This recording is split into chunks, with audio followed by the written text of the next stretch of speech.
শয়তান যে 3 কাজে মানুষকে সবচেয়ে বেশি ধোঁকা দেয়, তার মধ্যে প্রথমটি হলো অলসতা ও নামাজে অবহেলা।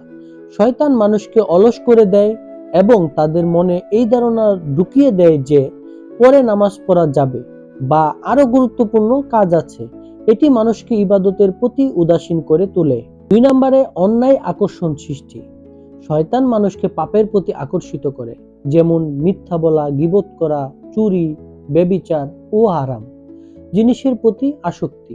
শয়তান পাপকে সহজ ও লোভনীয় করে উপস্থাপন করে। 3 নম্বরে হতাশা ও আল্লাহর রহমত থেকে বিমুখ করা। শয়তান মানুষের মনে এই বিশ্বাস জন্মাতে চায় যে তাদের পাপ এত বড় যে আল্লাহ কখনো ক্ষমা করবেন না। এটা মানুষকে তওবা করা এবং সৎ পথে ফিরিয়ে আসা থেকে বিরত রাখে।